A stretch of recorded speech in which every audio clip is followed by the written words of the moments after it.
tardes, bienvenidos a una nueva edición de 14 toneladas con Juliana Cabrera, Gabriel Solano y yo soy Pablo Giachelo. Aquí estamos nuevamente, esta banda loca. Buenas. Muy bien, muy buenas noches para todos y todas. Muy bien.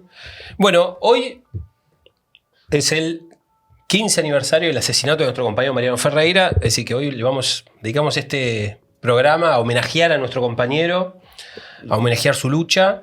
Y venimos de un acto, claro. Sí, hicimos un acto recién y a uno que está transcurriendo más o menos en este momento en la Facultad de Filosofía y Letras. Sí. Pero hoy a la mañana estuvimos en Luján y Pedriel, ¿no? ¿Está bien las calles que dije? Sí. Exactamente. Ahí en Barracas, donde hablaron varios compañeros. Habló Jorge Hospital, compañero dirigente de la agrupación ferroviaria Mariano Ferreira, lista gris, dirigente ferroviario del Partido Obrero.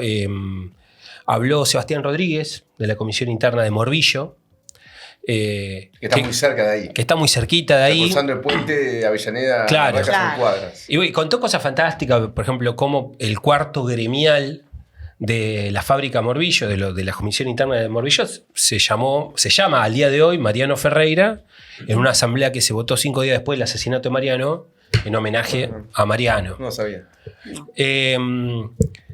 Bueno, habló Chiquito Beliboni, habló Romina del Pla, estuvo Néstor Pitrola, Vanina Biasi, bueno, en fin. Habló Edgardo, el compañero dirigente del Polo Obrero, un homenaje también a Graciela Francisconi, nuestra compañera del Polo Obrero Avellaneda, que hace muy poquito, nos dejó, una compañía valiosísima. Sí, valiosísima, realmente valiosísima. Hubo un homenaje, es decir, también fue un homenaje a Graciela, además de la conmemoración a Mariano, y se habló mucho de la actualidad, ¿no? De la lucha de Mariano contra la tercerización. Sí, la vigencia que tiene. La vigencia en un momento donde el tema de la reforma laboral está muy en agenda. Y hay un punto más que lo quiero colocar, disculpe que me estoy monopolizando un poquito la palabra, pero hoy el peronismo está haciendo un homenaje, y creo que lo hizo hace 2 días atrás, lo votó el Consejo Deliberante de La Plata, por iniciativa del intendente Alac, un homenaje a Rucci, del cual participó y está participando Kicillof, Tayana.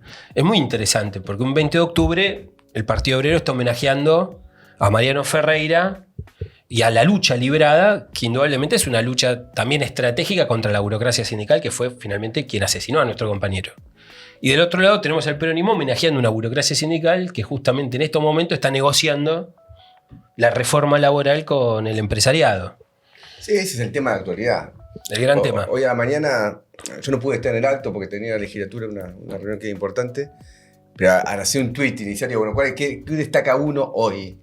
Y justamente es eso, la actualidad es que la tercerización que enfrentó Mariano junto con un grupo de ferroviarios tercerizados, hoy se quiere generalizar el movimiento obrero con la reforma laboral.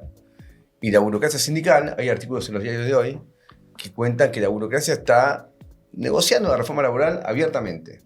Si el gobierno le va mejor a las elecciones, tiene un escenario, si tiene otro escenario, y trata de mantener los convenios colectivos hasta donde puede, no para defender los derechos de los trabajadores, sino para hacer ella la que firme la reforma laboral. De manera tal que se llama las coimas. Lógico. Es decir, ese papel parasitario que cumple la burocracia intermediaria entre el movimiento obrero y el Estado y las patronales. Pero lo de Mariano es eso justamente, es la lucha contra la burocracia sindical, que es un resorte clave para que avance en Argentina la superexplotación de trabajo. Lógico. Ahí el hilo conductor es muy claro, porque recordemos que en el conflicto de los trabajadores ferroviarios tercerizados, que Mariano estaba acompañando y apoyando, ahí el papel que jugaba la burocracia sindical era un papel directamente patronal o empresarial, porque ellos eran los titulares de las cooperativas de trabajo truchas, por medio de las cuales se le pagaba hasta 4 veces menos a un trabajador precarizado que uno, digamos, de planta o bajo convenio. Y hasta tal punto llega la defensa de esos negociados que organizaron una patota que terminó asesinando a nuestro compañero Mariano Ferreira. Digamos también, al cumplirse 15 años, que lo que logramos en la movilización y la lucha por justicia por Mariano fue algo épico y sin precedentes en nuestro país, porque finalmente se condenó a Pedraza, se condenó, es decir, a Favale, que es el autor material que dispara, pero a la cúpula de la Unión Ferroviaria, que era un sindicato poderosísimo y con mucha protección gubernamental también. Sí, Pedraza era, ¿cómo es decir? Era de los capos de la burocracia sindical en aquel entonces. Era de los Sí. más importantes. Cristina lo había bautizado poco antes del asesinato de Mariano como un ejemplo del sindicalismo que construye. Sí. Estaba Cristina con el gorrito Con la de la gorrita de la Unión Ferroviaria. La Cámpora hacía curso de formación Claro. con Pedraza. La Cámpora. Porque el tipo venía Curso de del- formación el política. tipo venía del PC. Tenía una historia que venía de la izquierda, pero después fue un artífice de la burocracia menemista. Sí, que Porque- entregó la Que privatización. entregó la lucha contra la privatización del ferrocarril, luchas Claro. que fueron Claves. claves, Sí. pulseadas que la clase obrera perdió y el menemismo se abrió camino a partir de ahí. Pero la responsabilidad del kirchnerismo, porque acá siempre se habló mucho, del TIME fue una gran polémica. Yo recuerdo el día ese como si fuese hoy. Sí. Y recuerdo el primer discurso de Cristina Fernández de Kirchner. Porque un par de días antes había habido una marcha de la fuga, yo estaba, Habíamos ocupado el Ministerio de Educación Exactamente. luchando por el edificio ¿Vos estabas único también? para las facultades sociales. Yo ocupé el Ministerio Bueno, de Educación, entonces Cristina decía, pateó una puerta del ministerio, no sé. que Una éramos cosa- los violentos. Claro. Y dijo, 2 días antes pasó esto, esta gente son los violentos. Y nos colocaba en ese lugar. Y después, es algo que se sabe poco, pero Hospital quizá lo dijo hoy, o lo dijo Chiquito Beriboni, 2 meses después de la Bueno. muerte de Mariano, en diciembre del año 2010, a Hospital Y a se Merino, y sí. a otro compañero ferroviario se lo detiene y se le da orden de captura a Chiquito Beriboni, que no lo llegan a capturar, porque se produce una marcha masiva en Plaza de Mayo. Esto fue un domingo, el lunes, y los tienen que liberar. 23 de diciembre fue el día que los encanaron a. Pero esto lo hizo una a la izquierda de kirchnerismo, que era ministra de seguridad. de Seguridad, que se llama... La seguridad democrática, Sí, que se llamaba, llama. Nilda Garré. Nilda Garré, que hace una conferencia de prensa Sí, es una cosa de donde loco. dice que el Partido Obrero había incendiado no sé qué cosa en Sí. Constitución. Y cuando tiene que dar las pruebas, yo me acuerdo, tiene que dar las pruebas, eso lo hizo un día, dice, mañana hay una conferencia de prensa y damos las pruebas. Y yo recuerdo que hicimos una reunión de emergencia de la dirección del Partido Obrero de aquel entonces, pensando que nos metían en cana a todos. Y habíamos tomado algunas medidas de seguridad para que no nos metan en cana a todos. Y cuando se hace la conferencia de prensa, las pruebas que ella puede mostrar, yo me acuerdo que estaba en un local que teníamos en la calle Venezuela, me siento a escuchar la conferencia de prensa, digo, a ver qué inventan. Mostraban solamente gente con Constitución con mochilas. Pero en Constitución nadie va con maletín, porque bueno, es una estación de obreros, no es una estación de, Lógico. de Sí. ejecutivos, ni de trabajadores de Sí, cuello blanco. no es como se Puerto dice. Madero. Claro, entonces, nada, y lo tuvimos que liberar, no había nada. No había nada, todo trucho. Ahora, Pero- hoy sigue la tercerización, porque venimos una gran huelga metalúrgica en San Nicolás, San Nicolás. Sí. con Tatechint, de los trabajadores tercerizados, donde hay denuncias que la UON también era dueña de empresas tercerizadas. Exacto. La UON de Brunelli. El mismo mecanismo. El mismo canal, o sea, la UON de Brunelli, que es un dirigente muy identificado con el kirchnerismo dentro de la UON, hace lo mismo que Pedraza hizo hace 15 años atrás. Muy importante. Sí, y recuerdo que en el caso de Pedraza, del crimen de Mariano, también todo el elenco gubernamental puso sus huellas digitales. Ustedes recuerdan Tomada, ministro de Trabajo en ese momento, que salieron las escuchas con Pedraza, inmediatamente después de que matan a Mariano, asesorándolo de cómo defenderse. Y la conversación era... A uno lo irritaba porque arrancaba con Tomada diciéndole a Pedraza, bueno, mi querido, la mejor defensa es un buen ataque. Sí. Una cosa... Y la viceministra de él, se llamaba Noemí Rial, que falleció ya, que era abogada directa de Pedraza. Eran todos abogados laboralistas que históricamente trabajaban para la Unión Ferroviaria. Era un entramado. Y bueno, y luego Aníbal Fernández diciendo que la policía había actuado perfectamente. Cuando la policía liberó la zona para Liberó que pueda la actuar zona la patota. y de hecho fueron condenados. Creo que 8 policías. Sí, los comisarios que estaban a cargo del Ferrocarril Roca fueron condenados por homicidio, no por delitos menores. O sea, que formaban parte Del entramado del criminal. entramado del plan criminal que terminó en esto. Ahora, también la conmoción fue brutal. Sí. La conmoción del asesinato de Mariano fue brutal. Porque tocó una sensibilidad que se demostraba como un militante, un pibe.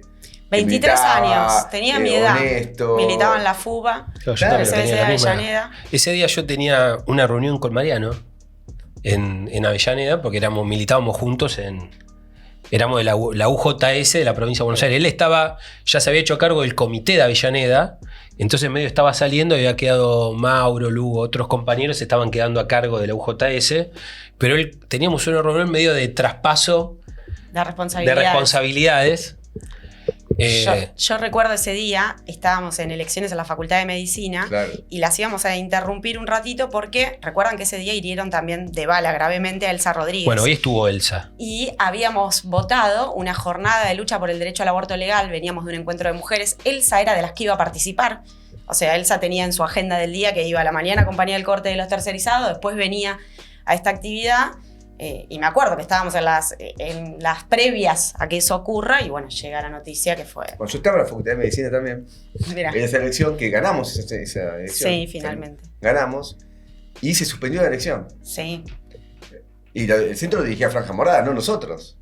Y la facultad decide suspenderlo porque fue una conmoción. Sí, por ejemplo, en la Universidad de La Inmediatamente Plata una movilización no gigante. hubo como una especie de feriado.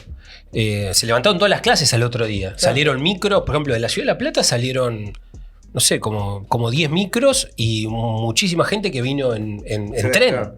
Fue una movilización Sí, sí. Sí, gigantesca. Extraordinaria. Este fue lo que condicionó todo el operativo de impunidad. Porque mira, hay una conversación que salió en los diarios de Pedraza cuando todavía estaba libre. Esto tiene que haber sido enero del 2011.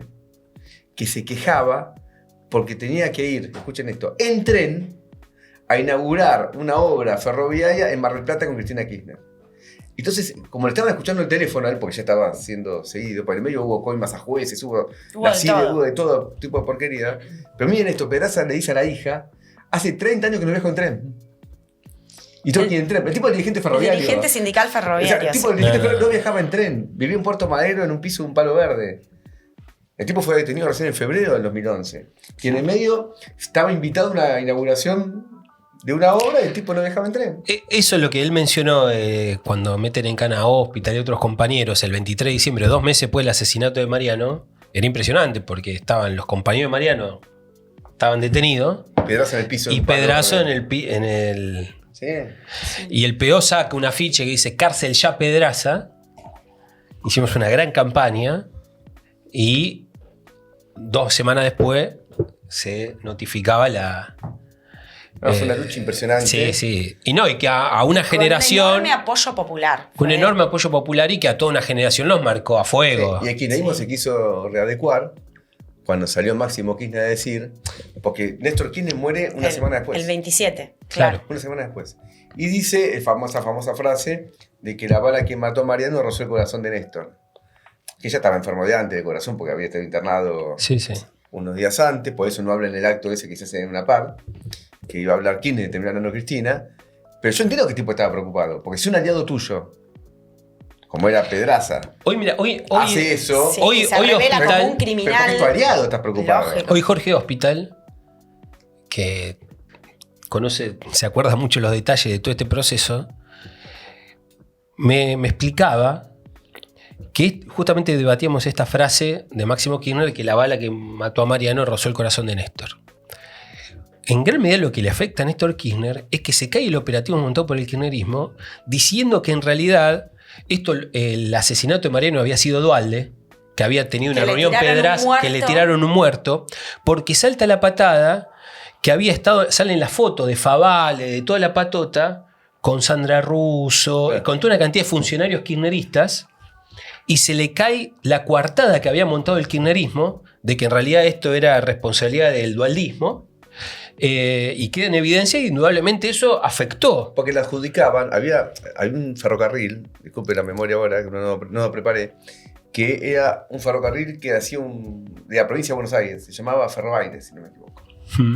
Que era una corruptela generalizada y había un montón de patotas ahí. Entonces se adjudicaba que había sido esa patota, que tenía incluso, ¿cómo se llama? Polígonos en Constitución, una cosa, toda verdad. No es que no existiera patota, todo eso, pero no fueron ellos.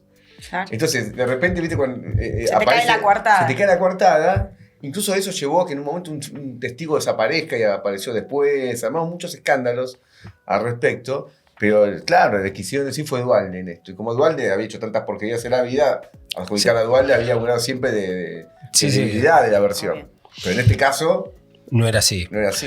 Bueno, estamos pasados con la intro, pero bueno, hemos hecho nuestro homenaje a Mariano Ferreira y recordando y a Elsa Rodríguez. A Elsa Rodríguez le mandamos un fuerte abrazo. Y destacar la actualidad de la lucha, ¿no? Sí. No solamente un tema del pasado. Muy importante. Bueno, tenemos otras cosas para mencionar, pero vamos derecho al grano porque estamos pasados, pero está claro que ahora vamos a discutir un poco la situación política nacional en la víspera de las elecciones.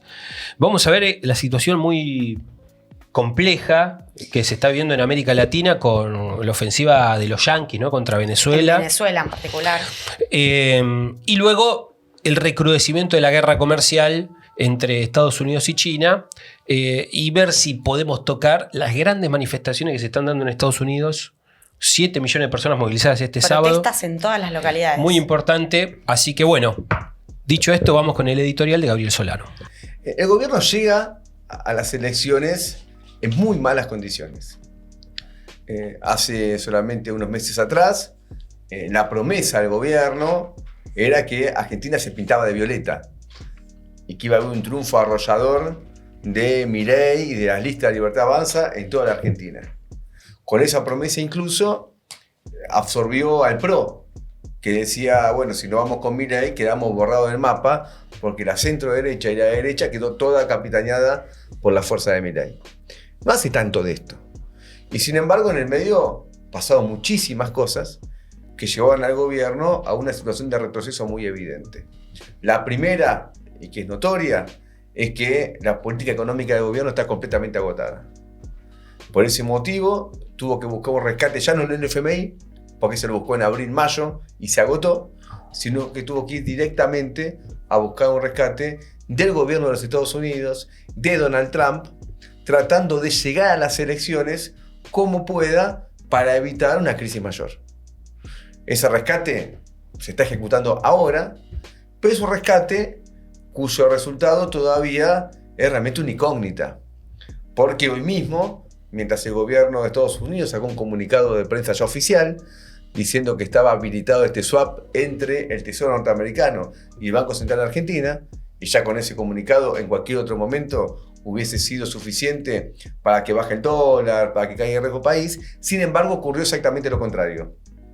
A pesar de este comunicado oficial, en este caso, lo cual se destacaba justamente porque no era como otras comunicaciones por redes sociales o informales, sino oficial en este caso, el dólar volvió a subir y el riesgo país volvió también a subir, en expectativa de que este gobierno no tiene las condiciones en la actualidad para poder llevar adelante su política económica en general.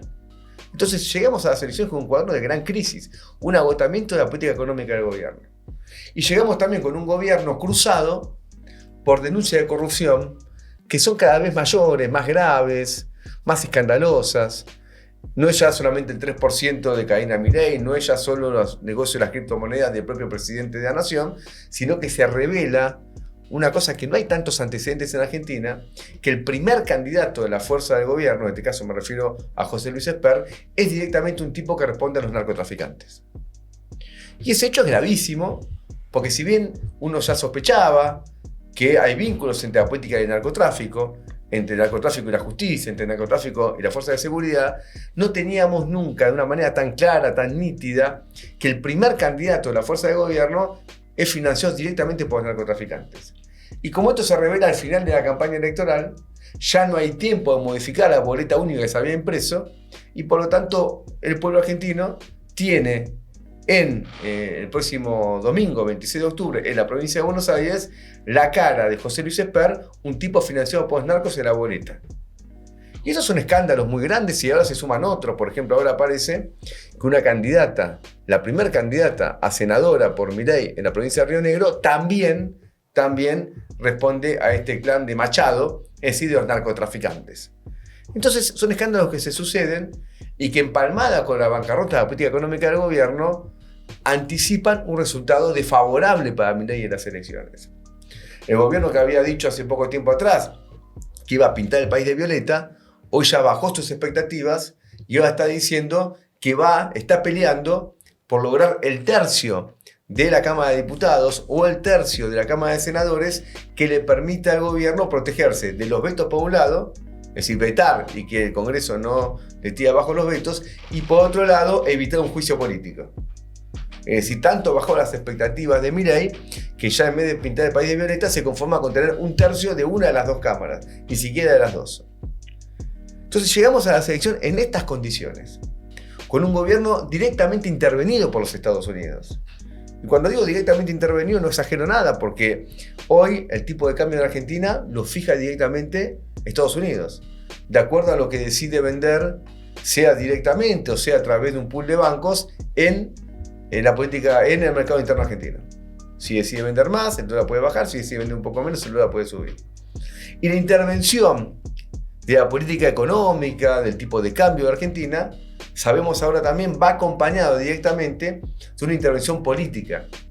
Porque junto con Bessent, que es el titular del Tesoro norteamericano, vino otro que se llama Bennett, es decir, parece que tenemos la B y la B, las dos B largas, que es un asesor del presidente Trump, que vino a Argentina y que se reunió con los partidos de la oposición para decirle que el imperialismo norteamericano está muy interesado en que posteriormente al 26 de octubre, donde se descarta una derrota del gobierno de Milei, haya una especie de pacto político que por un lado se plasme en el Congreso con la aprobación de la reforma laboral, la reforma previsional, la reforma fiscal, y por otro que también tenga una manifestación en la conformación del propio gabinete en el cual Milei debería ceder puestos e incorporar a sectores de la oposición. ¿Por qué esto? Bueno, porque todo el mundo ve que un gobierno tan desprestigiado como el de Milei no tiene las condiciones políticas para llevar adelante el ataque que la clase capitalista prepara para luego del 26 de octubre.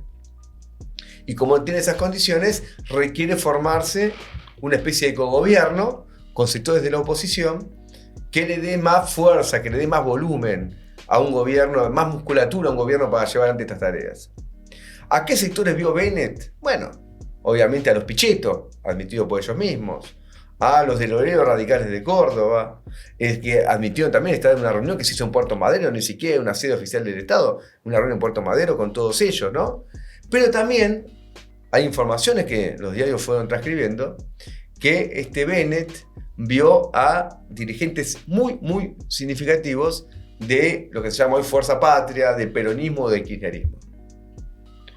Es decir, que la larga mano del imperialismo norteamericano no solo alcanza a la oposición derechista de Argentina, a los pro, al sector del radicalismo, sino que también alcanza el peronismo. Y eso no hay la menor duda, porque como dijo en su momento quien va a ser el futuro embajador norteamericano de Argentina, el interés de Estados Unidos por monopolizar una serie de recursos naturales de Argentina depende de Milei, pero más que de Milei depende de los gobernadores, que de acuerdo a la reforma constitucional del año 94, esas provincias, a través de esos gobernadores, son los propietarios de la riqueza del subsuelo. Entonces el uranio de Chubut, el litio del norte argentino, todo eso requiere de un acuerdo con los gobernadores que son del peronismo, que son del radicalismo, que son del PRO o que son de partidos provinciales. Todos ellos están en la lista del imperialismo norteamericano para armar una especie de cogobierno post-elecciones. Y ese plan, que se puede llamar el plan A, va acompañado de un plan B, que no necesariamente son opuestos. Ese plan B incluye que si a Milei le va peor de lo que todo el mundo piensa y que por lo tanto ya es tarde para que él lleve adelante un cogobierno con estos sectores que nombré antes, aparezca Villarruel, la vicepresidenta actual, en un acuerdo con otras fuerzas, que incluye también el peronismo, para tratar de hacer una transición. Y es por eso que tiene mucho valor la reunión que se hizo en Formosa hace unas semanas atrás y que en su momento denunciamos, en la cual Villarruel aparece con Infram, un gobernador muy importante, pero muy importante del peronismo, en el cual también está Mayans, que es el jefe del Senado del peronismo, que aparece también en un acuerdo con Villarruel, para una línea que no es opuesta, sino que es complementaria. Y todo con una orientación en el cual el punto aparece como la defensa de la industria nacional y compañía. En nombre de estos objetivos es que posteriormente al 26 de octubre todo el mundo descarta una devaluación monetaria, que va a ser de magnitud, no va a ser una pequeña corrección del tipo de cambio. Y si uno lee los diarios con cierta atención y deja de lado los eufemismos, van a ver que lo están diciendo de una manera muy clara. Cuando en los diarios se habla de que Estados Unidos pide dejar de lado el sistema de bandas, no se refiere a la parte de abajo de la banda, se refiere a la parte de arriba de la banda. Es decir, que se suelte el tipo de cambio y pueda avanzar hasta donde tenga que avanzar. O cuando economistas vinculados a diferentes fuerzas políticas de la oposición dicen que hace falta transparentar el tipo de cambio, lo que están diciendo es que van a devaluar la moneda. O cuando sectores del peronismo reclaman que hay que dejar de tener un tipo de cambio subsidiado y que es un tipo de cambio más real para que la industria nacional sea competitiva, también habla de una devaluación monetaria. Y una devaluación monetaria en las actuales condiciones es un mazazo sobre la cabeza de los trabajadores, porque es menos salario, es menos jubilaciones, es menos planes sociales, es una desvalorización de los presupuestos de salud, una desvalorización de los presupuestos de educación y es una transferencia de riqueza hacia los sectores capitalistas, especialmente para los exportadores, pero también para los que pagan salario en el mercado interno y que medido en dólares ese salario refleja una caída neta. Entonces eso es lo que está en juego acá. Lo que está en juego es un gran golpe a los trabajadores y se está preparando eso directamente con la intervención del imperialismo norteamericano sobre la Argentina. Y el temor, que es un temor muy fundado, a que esto produzca una rebelión popular. Por eso hay que seguir con atención lo que pasa en Perú, por eso es importante seguir con atención lo que pasa en Ecuador, porque la región, tomada en su conjunto, frente a este tipo de crisis sociales, se producen rebeliones populares. Y lo que pretende evitar el imperialismo norteamericano y también la clase capitalista argentina es que la crisis del gobierno de Milei derive en una rebelión popular. Eso es lo que está en juego acá. Si eso va a derivar o no una rebelión popular. Y las reformas estructurales que tanto se hablan pueden empujar esa rebelión popular. Porque estas reformas estructurales son exactamente las mismas que las que Mauricio Macri quiso aprobar en diciembre del año 2017 y derivaron de una rebelión popular, de la cual tuvo que retroceder. Es muy común, esto es muy común, que la clase capitalista presente sus objetivos de clase en nombre del interés general. Entonces nos van a venir a decir ahora que la reforma laboral es importante porque de este modo creamos puestos de trabajo. Entonces quieren oponer al trabajador que tiene un convenio colectivo de trabajo con quien está desocupado, diciendo, bueno, si pierde un derecho, vos lo ganás, porque pasás a tener laburo. Falso, no creamos eso. No está de ninguna manera comprobado que la pérdida de derechos laborales de un sector permita que otro tenga un puesto de trabajo. Más cuando la economía está en recesión, como tenemos en Argentina, una recesión en buena medida inducida por una tasa de interés. Ayer leía un diario económico que decía que la tasa de interés en descubierto en la actualidad llega al 150%. Entonces se habla mucho del costo del trabajador, para que el tema es el costo del capitalista, porque el 150% de un descubierto es absolutamente impagable para cualquier empresa y eso lleva a la recesión o a la ruptura de la cadena de pagos, que es algo que está pasando en la actualidad. Entonces presentan la reforma laboral en nombre de un interés general que no existe. O presentan una reforma impositiva también en nombre de un interés general, diciendo si sacamos impuestos va a venir inversiones, cosa que tampoco está aprobada, y si se saca impuestos que ellos quieren sacar, impuestos al capital y dejar impuestos al consumo, lo que vamos a tener es un menor ingreso del Estado y por lo tanto menos presupuesto para la salud, menos presupuesto para la educación. Y ocurre otro tanto con la reforma previsional, que nos dicen que terminemos con las moratorias previsionales en un país que tiene al 50% de la fuerza de trabajo por fuera de un blanqueo general, es decir, que esté contratada como corresponde y que por lo tanto nunca va a reunir los 30 años de aporte para poder jubilarse. Entonces este programa de guerra es el programa de la clase capitalista y de una u otra manera lo reflejan todas las fuerzas que se presentan en las elecciones, a excepción del Frente de Izquierda. Por eso es muy importante en los días que quedan de acá en las elecciones, concentrar la campaña para que el Frente de Izquierda tenga una votación creciente. Lo es porque tener un bloque en el Congreso que sea representativo cuando viene una crisis política por delante muy aguda es clave, porque en la pelea que va a pasar también por el Congreso, un bloque del Frente de Izquierda juega un papel en la lucha política general. Eso, cuando fue la crisis del 2001, en su momento la izquierda revolucionaria no tenía una presencia en el Congreso. Y eso le restaba un poder importante para intervenir en la crisis. Entonces para nosotros no es menor que en la pelea electoral que tenemos por delante se permita reforzar a la izquierda en el Congreso. Pero junto con eso, y más importante que eso todavía, es que una fuerte elección para el Frente de Izquierda le dé una legitimidad al programa de la izquierda para intervenir en la crisis que viene. Y para proyectarse como fuerza política general. Porque lo que viene es ese tipo de pelea. Y tenemos por delante un ataque contra el pueblo y tenemos por delante la situación de Ecuador y de Perú como rebeliones populares, que es finalmente el único camino posible para derrotar las ofensivas capitalistas. Entonces concentremos ahora la votación, siendo que también hay indicios de que vamos a una votación creciente. Y como a mí me pasa al hacer la campaña en estos últimos días, es muy importante preguntarle a quien dice, sí, Milei no me gusta, Milei no lo quiero más, Milei se tiene que ir, preguntarle a quién vas a votar. No conformarse solamente con una crítica a Milei, sino entrar en el mérito de a quién se va a votar.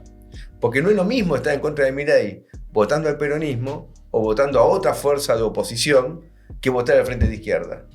Porque solo el Frente de Izquierda era que da garantías frente al gobierno de Milei de una lucha consecuente y de oponerle al programa de los capitalistas un programa de los trabajadores. Muy bien. Bueno, estamos en el tramo final. Tramo final de la campaña Tramo electoral. final de la campaña electoral. Che, algunas cuestiones para abrir un poquito el debate en torno al editorial. La semana pasada fue el coloquio de IDEA. Milei no fue. Milei no fue, pero mandaron sus saludos y sus mensajes. Sus representantes. Caputo. Caputo mandó un video. Ahora, ahí, ¿qué reclamaba la burguesía? Unánimemente estaba reclamando la devaluación. Otra cosa que la pretenden presentar como en nombre del interés general. Siempre la burguesía presenta sus intereses particulares como parte del interés general. Por aquello de que quiere la hegemonía, ¿no? Es decir, ganar a la clase a la cual explota a su propia política, a sus propios intereses. Y entonces, ¿qué le respondió Caputo? Caputo le dice, bueno, ganar competitividad sobre la base de la devaluación es un método arcaico. Nosotros lo que ofrecemos es una reforma laboral y una reforma tributaria, esta reforma que explicaba Gabriel recién. Lo cual tiene un concepto, admitámosle a Caputo, que dice, bueno, yo le estoy ofreciendo una conquista estratégica. No la devaluación, que luego hay inflación y hay que volver a devaluar. Yo le digo, acá una conquista estratégica para pasando por arriba de la clase obrera. Y la burguesía, te agarro la reforma, pero también la devaluación. Claro. Agarro la reforma. Estaba pensando en eso, viene todo el paquetazo, porque tampoco van a poder evitar la van a tener las devaluación. dos cosas, van a tener la reforma laboral y la devaluación. Porque la devaluación es fatal. Va a haber una devaluación. Es fatal, salvo que tomes medidas que jamás va a tomar un gobierno. Nacionalizar la banca, Claro. comercio exterior. Tener unas pérdidas de dólares que es imposible de aguantar, digamos. ¿no? Total. Ahora, yo pensaba, lo venía madurando y lo tenía justo anotado acá, vos lo mencionaste. Sí, el problema de que la burocracia sindical esté discutiendo la reforma laboral, el tema es clave porque ¿con qué el gobierno está chantajeando a la burocracia sindical? Para que agarre. Con la guita de las obras sociales. La guita que le debe el Estado a las obras sociales sindicales es descomunal. Hay un artículo ahí, salió en La Nación, que al parecer son 300.000 millones de pesos. Camioneros solo parecería que son 50.000 millones de pesos. Es realmente una situación crítica en las obras sociales sindicales. Los trabajadores lo padecen porque se quedan sin cobertura, etc. Claro, hay que pagar coseguro. O hay que pagar coseguro. Una situación dificilísima. Pero bueno, ¿cuál es la burocracia? El nombre que le pongan eso está entregando o va a entregar conquistas históricas. Una CGT realmente de los trabajadores, ¿qué haría?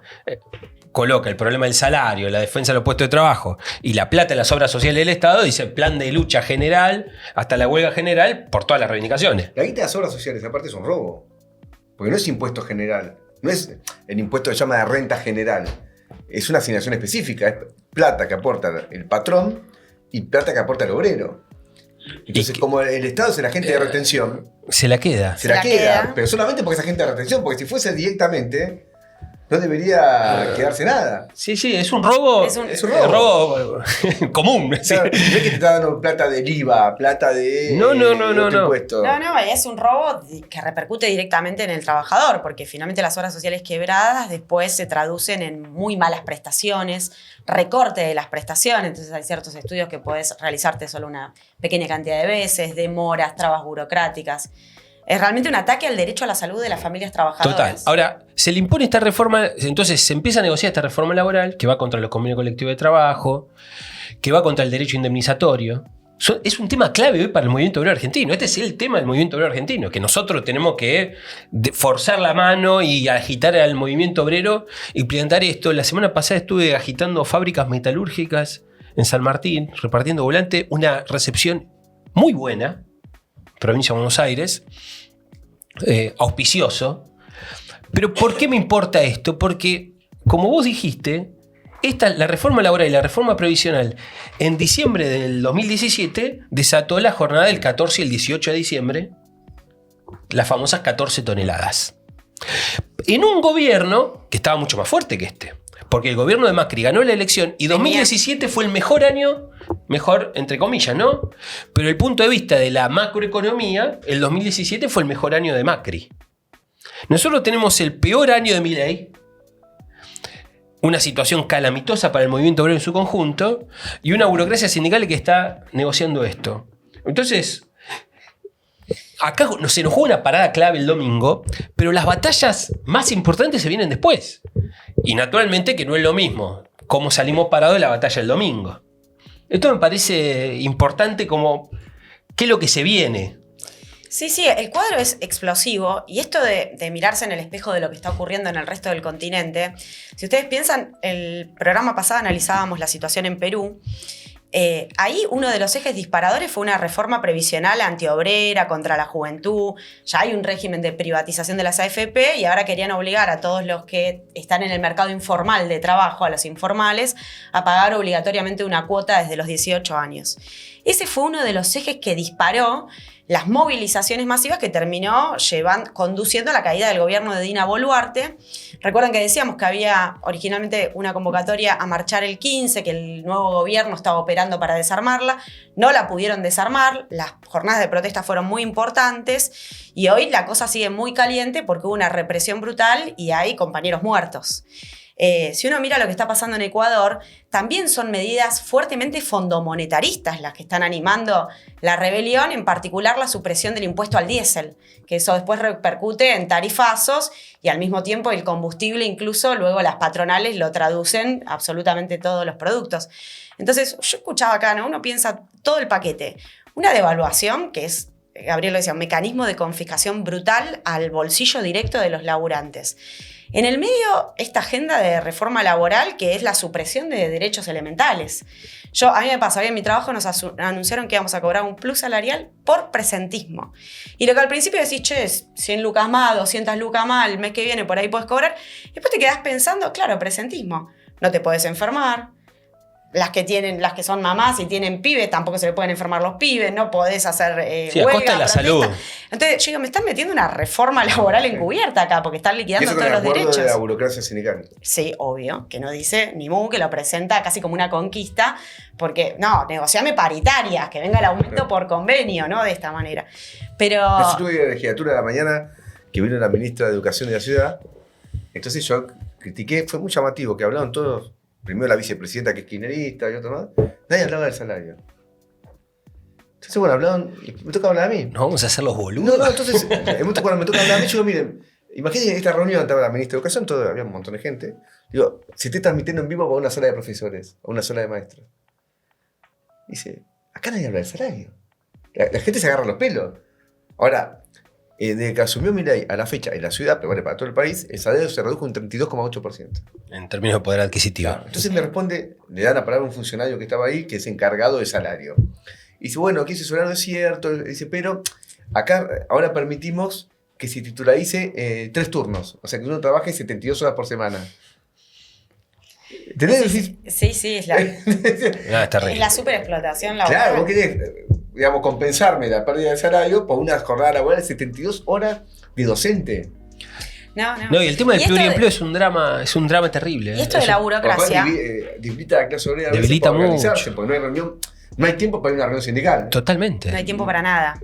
¿Cómo hago para ir a una asamblea? No, es un cuadro de atomización, de fragmentación de la clase obrera. El problema del pluriempleo es un gran problema y es un progreso del capital sobre el trabajo. Claro. De conjunto. Sí. Y son las dificultades que enfrentamos también, como socialista, como revolucionario, al momento de organizar a los trabajadores para luchar. El progreso de la explotación laboral Debilita la clase obrera. nos debilita. Sí, se le va la vida laburando y no hay margen para organizarse, reunirse, conspirar contra el capital, esas cosas. No, y Claro, estamos reídos con el tiempo. No, este tema de la colaboración de la burocracia sindical con la reforma laboral es extensible a todo el peronismo como fuerza política. Yo ahora 2 semanas leía en El Destape, insospechado de ser trotskista, más bien en el campo del peronismo, que decía que el peronismo estaba empezando a discutir su propio proyecto de reforma laboral con el argumento que después no correr atrás de la derecha. Pero cuando leías los argumentos, son básicamente los mismos.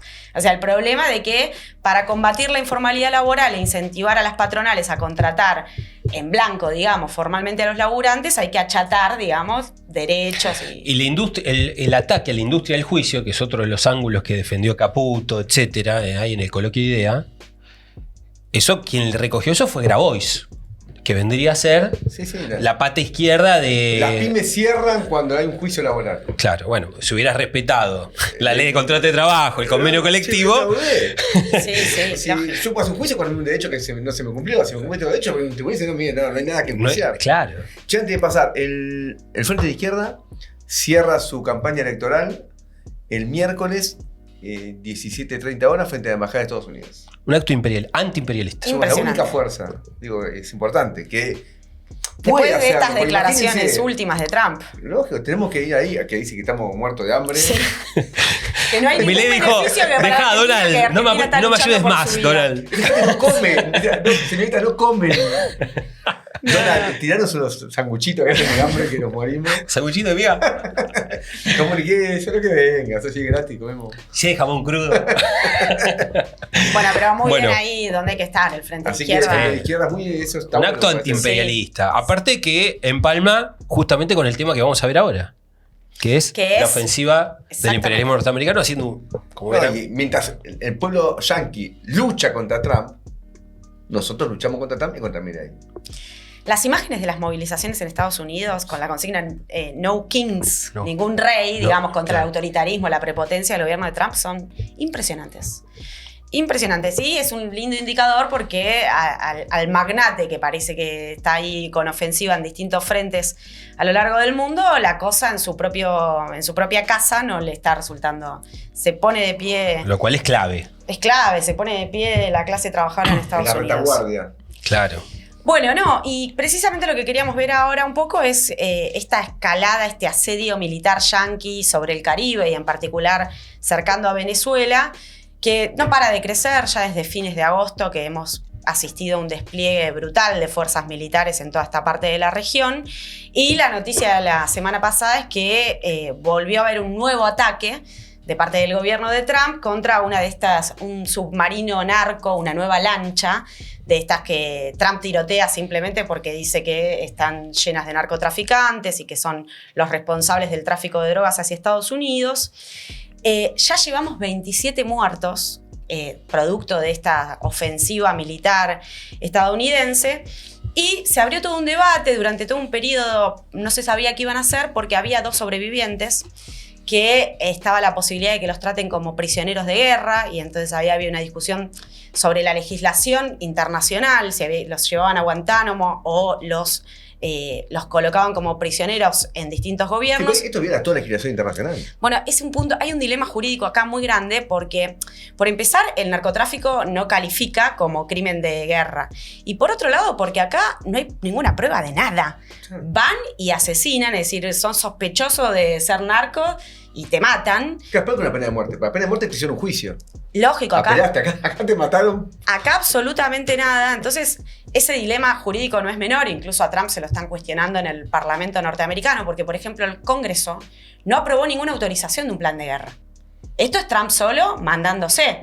Entonces ya se levantan numerosas voces críticas de que no tiene aval para actuar de esta manera, ni que hablar de que no hay ningún proceso jurídico como correspondería, sino que son muertes ilegales en realidad, porque es la fuerza militar yanqui directamente atacando.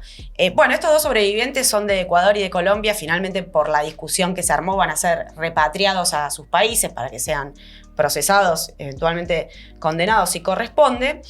Pero, bueno, esto se agrava con la noticia de que Trump confirmó que había autorizado a la CIA para operaciones encubiertas dentro de Venezuela, operaciones de tipo terrestres. Ahora vamos a ver la respuesta de Maduro. Pero yo quería detenerme en señalar el nivel del despliegue militar que hay ahí en el Caribe, porque hablamos de destructores con misiles guiados, aviones de combate F-35, un submarino nuclear, 8 buques de guerra y aproximadamente 10.000 efectivos soldados que están participando de todo este operativo. Hay otro argumento que pone en cuestión esta idea del supuesto combate al negocio narco que iría a proveer a los Estados Unidos, porque Trump declaraba que estas muertes eran justas por todos los muertos por sobredosis en Estados Unidos. Ahora, lo cierto es que la mayoría de los muertos por sobredosis en Estados Unidos son por fentanilo, no por cocaína. Y por otro lado, la propia ONU, e incluso en el pasado el Departamento norteamericano, afirmaba que la gran mayoría del tráfico marino de drogas con destino a Estados Unidos se produce por el Pacífico, no por el Caribe, donde apenas algunos estiman que se daría el 10% de este comercio. Bueno, hay también una crisis pareciera hacia el interior de las filas del ejército norteamericano. La otra noticia reciente es que renunció Alvin Hoxley, que es el jefe del Comando Sur de Estados Unidos, que tiene nada menos que la tarea de supervisar todas estas acciones en Centroamérica y América del Sur, exacto, que aparentemente se sentiría un poco comprometido con esta forma de accionar porque no tiene ningún manto de legalidad y estaría confrontando con el secretario de Defensa, que es Pete Hegseth, que está a fondo con esta línea de la Casa Blanca. Que ahora se renombró al secretario de Defensa, pues, Ministerio de Guerra. Claro, más. Ya no es más de defensa, es de guerra. Es de guerra. Se lo rebautizó, eso quise decir. Y acusan al propio Maduro de él liderar un cártel de drogas, que serían el cártel del Sol, de los soles. Los soles. De los soles. Bueno, Marco Rubio, previo a esta escalada, ya había anunciado una recompensa de $50 millones para aquellos que aporten información que pudieran dar con Maduro. Y Maduro, por lo pronto, está respondiendo con una movilización propia hacia el interior de Venezuela. El Plan Independencia 200, que es ejercicios militares de todos los estados, efectivamente, con miles de efectivos en las fronteras. Y bueno, hay cierta tensión porque Trump está pugnando por quebrar su voluntad con estas amenazas de invadir. Ahí salió un informe en El País que decían que Maduro no iba a dar el brazo a torcer. Entonces ahí se vive muchísima tensión Pero tampoco es claro que le piden, porque como la acusación es... No, es una presión para un cambio del régimen político. Es una maniobra golpista de parte del imperialismo, que no es la primera que el imperialismo yanqui hace contra Venezuela. Lo que pasa es que creo que en el caso de Venezuela en particular, o sea, los yanquis no pueden invadir Venezuela con la CIA, como hicieron en su momento, y le fue mal, en Playa Girón con Cuba. También le fue mal con los nicaragüenses. Después ganaron las elecciones, pero la parte militar no le fue bien.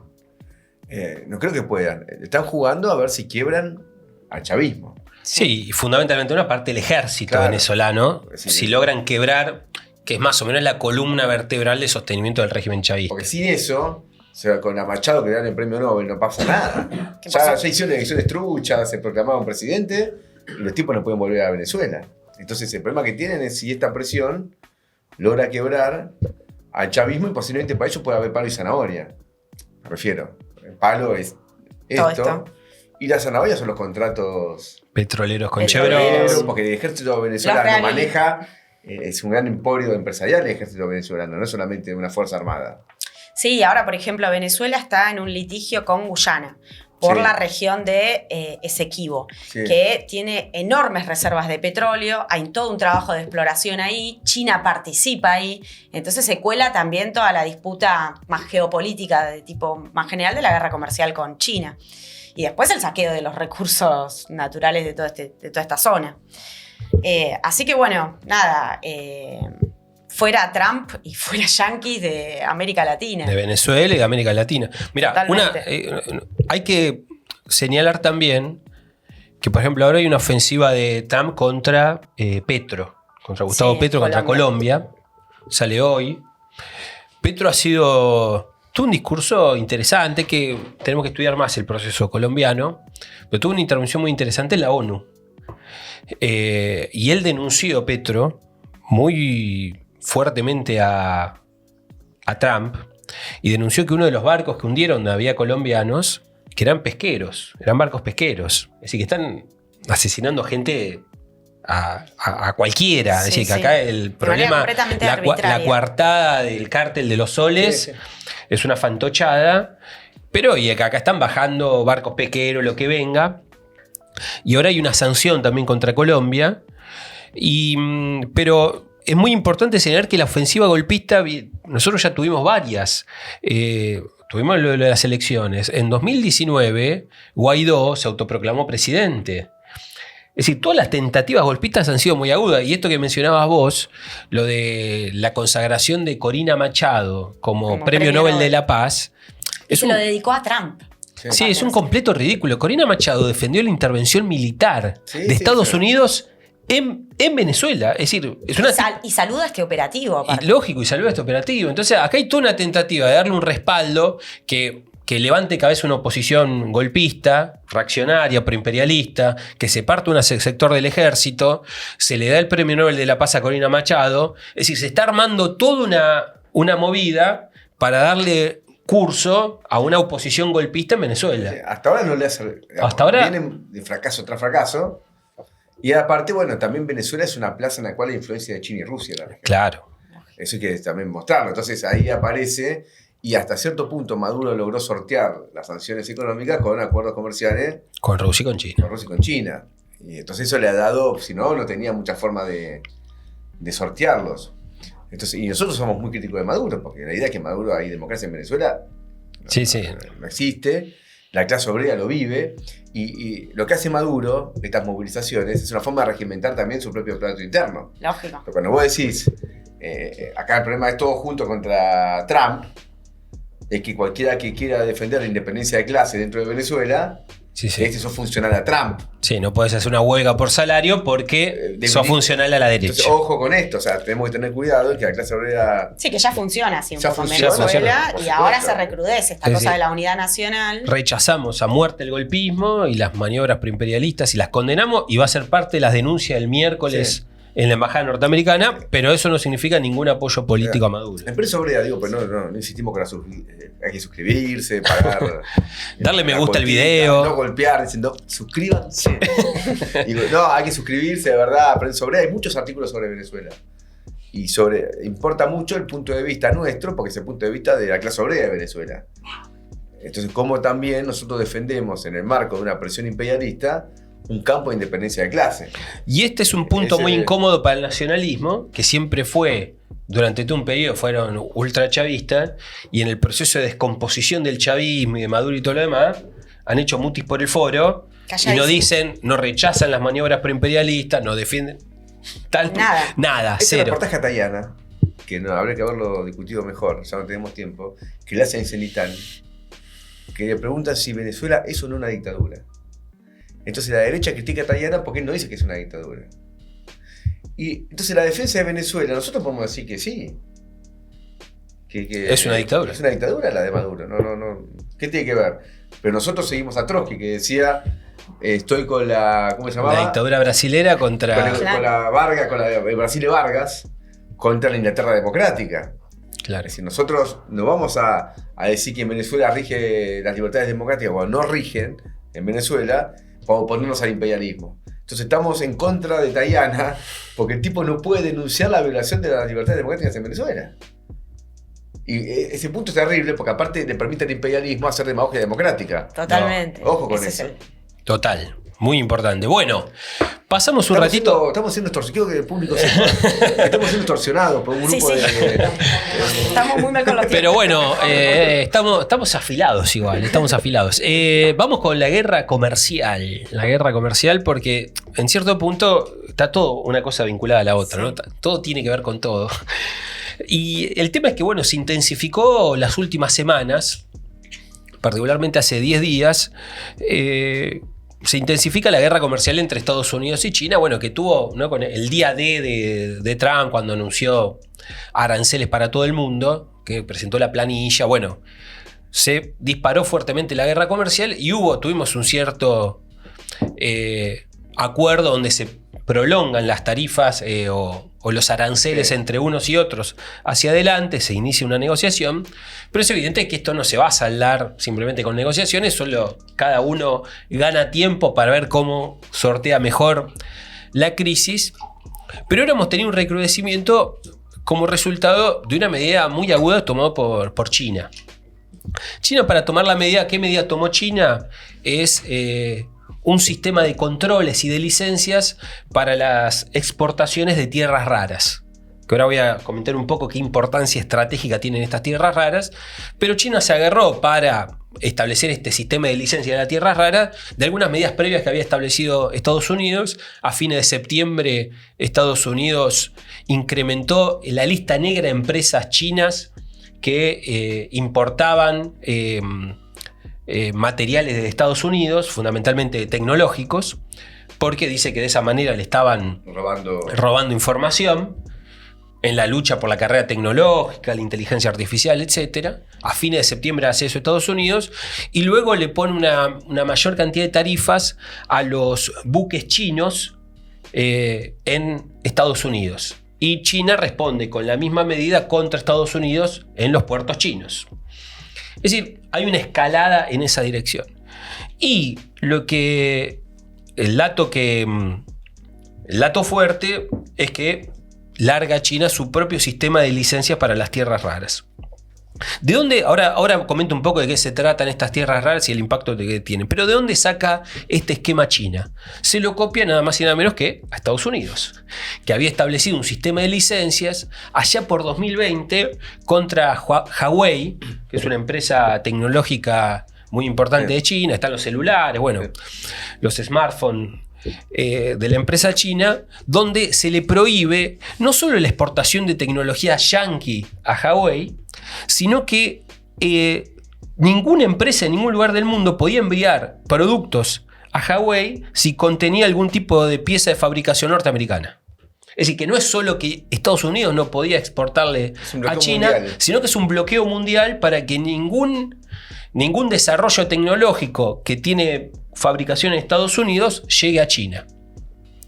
Esto en su momento fue un impacto fuerte para Huawei. Me acuerdo en los debates de la Comisión Internacional del Partido Obrero, en el Congreso del Partido Obrero en aquel año, mirábamos con detenimiento el impacto que había tenido. Y luego en 2022 se prohibió a Nvidia, que es una fábrica de microchips fundamentalmente destinados a la inteligencia artificial, que se le envíe una cantidad de microchips también a China. Que para Nvidia ahora ha salido, ahora no me acuerdo cómo se llama el CEO de Nvidia, pero que ha salido llorando la carta porque se le ha bloqueado completamente el mercado que tenía en China esta empresa de microchips. Ahora, ¿cuál es el tema de... ahora entonces China, emulando la medida tomada en su momento por Estados Unidos contra China en torno a los semiconductores, los microprocesadores, etc. Ahora China toma la misma medida contra Estados Unidos, particularmente con las tierras raras. ¿Cuál es el problema de las tierras raras? El gran tema de las tierras raras es que sirven para la producción de semiconductores, de vehículos eléctricos, de smartphones, de aviones de combate. Es decir, para todo lo que es desarrollo tecnológico, el problema de las tierras raras es clave, y China cuenta con la producción del 62% de las tierras raras a escala mundial y el refinamiento del 90% de la producción de tierras raras a escala mundial. Monopolio para que tiene el gran monopolio. Mostrando bastante previsibilidad, reconozcámosle a China, quien planteó primeramente este problema de las tierras raras fue Deng Xiaoping. Deng Xiaoping, recordemos, es quien inició el proceso aperturista, la reforma y la apertura, en lo que llamaba la reforma y la apertura en 1978 de China, el proceso restauracionista. Otro gran timonel. Claro. Usando lenguajes. El gran timonel. Que en 1992 Deng Xiaoping dijo: Medio Oriente tiene el petróleo, nosotros tenemos las tierras raras. En 1992. Y ya utilizó China en 2010, utilizó su monopolio de las tierras raras, lo utilizó contra Japón. Lo que llevó que en 2012 Estados Unidos, Japón y la Unión Europea condenen esta utilización, esto lo había utilizado China contra Japón por un problema diplomático, y en 2012 se condena en la Organización Mundial del Comercio, en la OMC, lo condena a Estados Unidos, la Unión Europea, Japón. Sin embargo, ninguno de estos países tomó las medidas necesarias para poder prescindir de la producción de tierras raras de China. Por algo hoy mantiene este monopolio tan extendido. En cambio, sí, China tomó medidas muy importantes en el desarrollo tecnológico.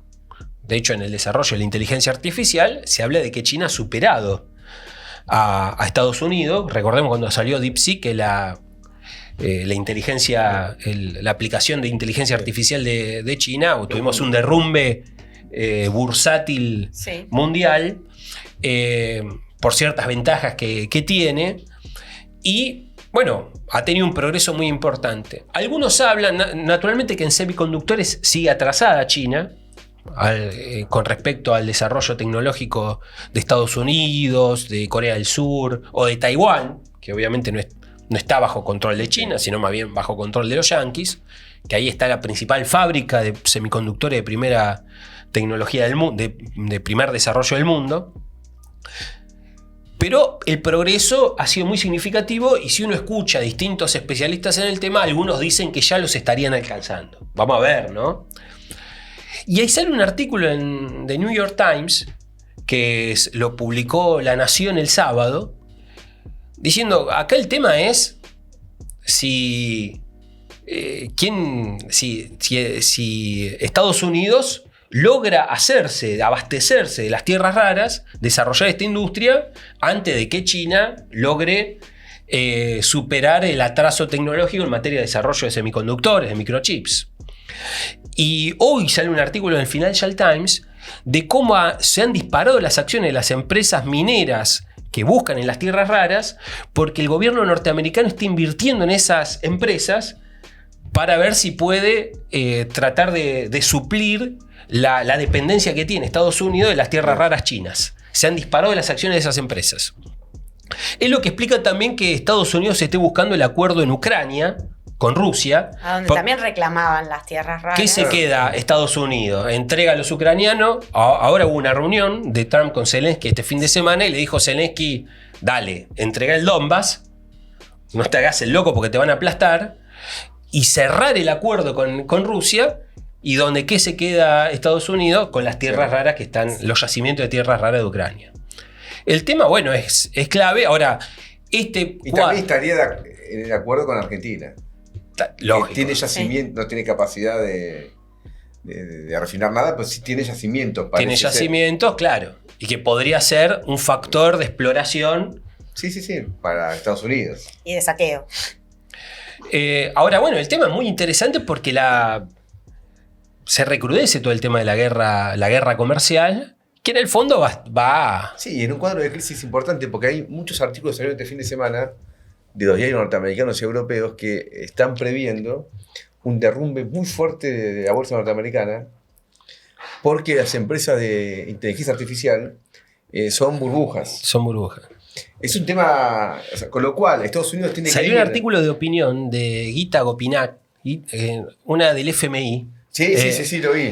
En The Economist. Era del FMI. Era la vice del FMI. Que al parecer se podría pinchar una burbuja por 35 billones de dólares. Una locura. Es una que estaba en el FMI, la de Estados Unidos en el FMI. Claro. Que la sacan. La desplazaron. Y ahora parece que ella puede escribir más libremente. Pero hay muchos artículos que están saliendo diciendo que aumentó mucho las acciones de las empresas de inteligencia artificial, pero no hay rendimiento.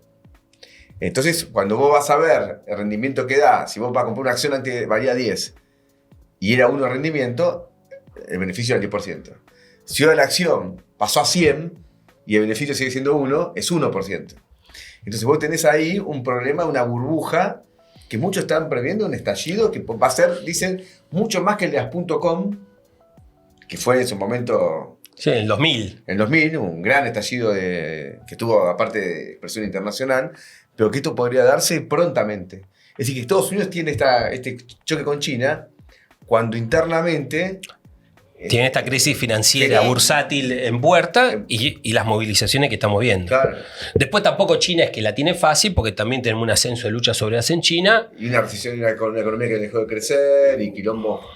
Y la industria inmobiliaria china está en un cuadro también, una burbuja. También una burbuja. O sea, Entonces, bueno, ese es la falencia del socialismo. Sí. el mundo se viene abajo. No, digamos una cosita para defender la necesidad de suscribirse a Prensa Obrera. Ya acá lo tengo, mirá. Porque esto de las... Bueno, Esta burbuja... A ver. Ahí está, mirá. La burbuja esta, que se está armando con las empresas de inteligencia artificial fue también anticipado en un artículo en Defensa del Marxismo de Pablo Heller sobre la crisis capitalista mundial, y ahí se menciona esto que ahora es señalado por varios medios. ¿Te muestro? ¿Estamos en Prensa Obrera? A ver, Sí. ¿se ve puede ahí? enfocar? ¿Se ve o no? Si no quieren, no se suscriben. Ya lo estoy dando todo. Vas acá. ¿Qué dice acá? Suscribite. Sí. Seguimos acá. Aplicamos acá. 10.000, 15.000, 20.000, lo que quieran, ¿eh? Si así puede. ¿Un palito? Me da. Está bien. Por ejemplo, mirá, llega ¿Un palenque? hasta 200.000. Hasta 200.000. Si quieres 250, no. Hasta 200. Es muy fácil. Es muy fácil. Yo creo que vale la pena. Vale la pena. Y tenés todos los 100%. artículos. Y tenés todo ¿Te eso. cuenta? Prensa Obrera, acá arriba, te suscribís, elegís el monto y ya está. Bueno, y denle el me gusta a este videito, así se difunde más. No cuesta nada. Bueno, ¿vamos a los premios? Vamos a los premios. ¿Qué tenemos?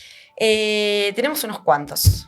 Bueno, habíamos dicho Esdero, el gobernador chaqueño, porque por la brutal represión a las comunidades originarias que se estaban Sí. movilizando ahí en la ruta de la Villa Río Bermejito, reclamando por asistencia a los comedores, por las pensiones por discapacidad, ese tipo de reclamos. Y él les mandó un operativo represivo brutal, así que Hay muchos videos que están en Prensa Obrera también que se pueden ver. lo pueden ver en Prensa Obrera, exactamente. Así que bueno, nominado por represor, aparte amigo de Milei, forro, todo mal con Esdero, no, Sí. no lo queremos ni un Te poco. odiamos. Ni un poco. No, después está, tenemos que nominar a Patricia Bullrich, que ya de por sí como, ella es como que nominada siempre por ser ella, pero las declaraciones que hizo justificando a los femicidas, creo que en relación a lo que fue el doble femicidio de Córdoba, lo que hablábamos la otra vez, de Estela Hurto, pero diciendo que el problema es las mujeres que se empoderan, entonces se genera un desequilibrio, más o menos que las víctimas se lo buscaron, digamos. Sí, la teoría como de la concepto. pollera corta, ¿no? La Más o teoría menos. de la pollera Sí. corta, exactamente. Una barbaridad. No se puede creer que una ministra diga una cosa así tan impunemente. Así que nominadísima Patricia Bullrich. Sí, me es difícil ganarle. ¿Quién más teníamos? Y después Karen Reichardt, Karen Reichardt. que dijo que los que votaban en la oposición eran enfermos mentales. No. Y después dijo otras barbaridades más. Sí. Aparte le dijiste, irreproducibles. ¿Le dijiste enfermos mentales? No, dije que es una enfermedad mental. Sí. Aparte, ¿quién sos? Sí. ¿De dónde saliste? No. No, es de locos, es de locos. Es de locos esa... Sí, hasta... ¿Y a quién nominamos? No sabemos. Volvés per, te perdonamos. No, es terrible. No, sí. Bueno, y capaz que el represor, ¿no? Esdero. Que Sí. pasó de los dichos a los hechos. Bueno, claro, el tipo reprimió efectivamente, pero Burri se lo merece. Lo de Bullrich. Sí. Aparte hubo una decena de femicidios, un travesticidio en Neuquén en estos últimos días, hay una conmoción enorme. Propongo 7 millones para cada uno. Bueno, La 7 repartimos. millones, No, 7 6 y le dejamos 2 millones para... Para 2 Karen millones, no, Reichardt. 2 toneladas. 2 toneladas, perdón.